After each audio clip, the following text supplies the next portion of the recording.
A mother's love is supposed to be the most powerful force in nature. The one thing you can count on. A parent will fight, starve, and die to protect their offspring.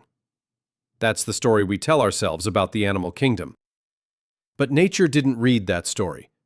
Because all across the natural world, in oceans, forests, deserts, and maybe even in the cage of a pet you once owned, there are parents that do something almost impossible to imagine. They eat their own children. Not by accident, not in confusion, as a calculated, deliberate act. And once you understand why they do it, the natural world starts to look a lot colder than you thought. This is filial cannibalism, the act of an animal consuming its own offspring. And it is far, far more common than most people realize. Let's start in the water, where it happens constantly. Fish are some of the most frequent baby eaters on the planet. Many male fish guard the eggs after the female lays them. They fan them with oxygen, they protect them from predators, they look like the perfect, devoted fathers.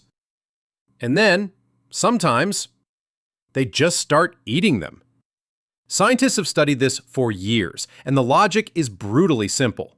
If a father fish is guarding a batch of eggs, but he's starving, those eggs are a meal sitting right in front of him. If he dies of hunger, all the eggs die anyway. So he eats some of them to survive, gaining the strength to protect the rest. From a cold evolutionary standpoint, eating a few of your kids to save the others can actually make sense. Sometimes they eat the smaller, weaker eggs and keep the strong ones. Sometimes, if the batch is too small to be worth protecting, they eat all of them and start over with a new mate. The babies aren't children to them in the way we understand it. They're an investment. And if the investment is bad, they liquidate it. Now let's move to mammals, where it gets even more disturbing, because these are animals much closer to us. Hamsters are a classic example.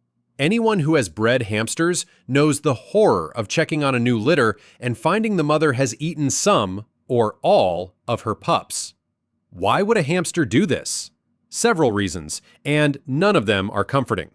If the mother is stressed, if she feels the environment is unsafe, if there's too much noise or human interference, her instinct may tell her the babies won't survive. So she reabsorbs the resources the only way she can. She eats them.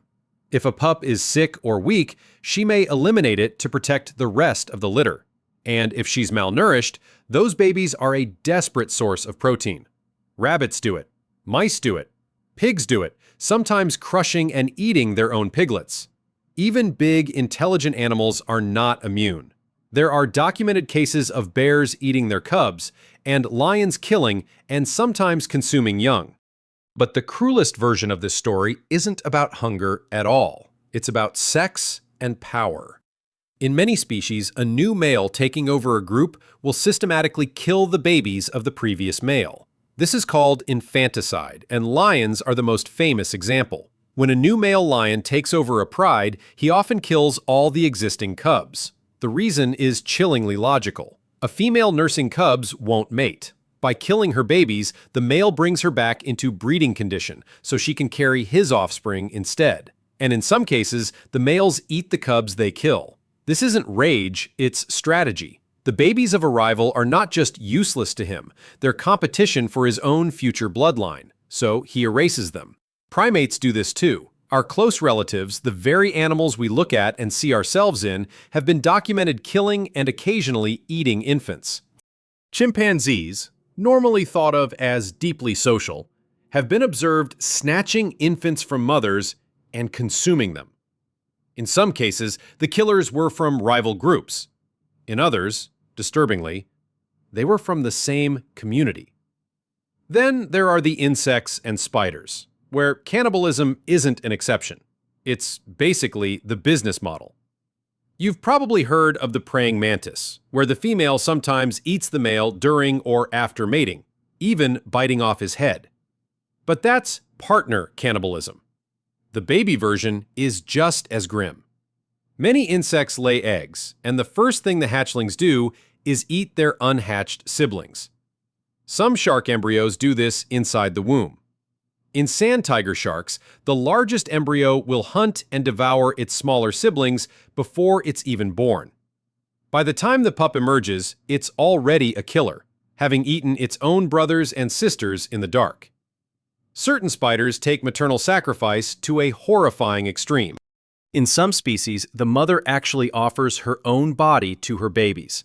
The spiderlings swarm her and eat her alive from the inside out. It's called matrophagy, and from an evolutionary view, it's brilliant. The mother gives her offspring the best possible start, a full meal made of herself. So why does all of this happen? Why does nature, which seems so obsessed with passing on genes, allow parents to destroy their own? The answer is that evolution doesn't care about individual babies. It cares about successful genes.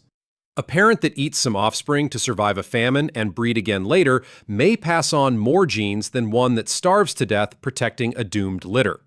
A lion that wipes out a rival's cubs spreads his own DNA faster.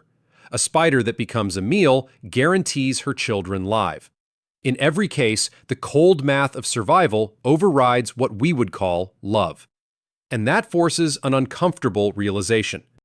The tenderness we see in animal parents, the nursing, the protecting, the sacrifice, was never really about love in the way we imagine it.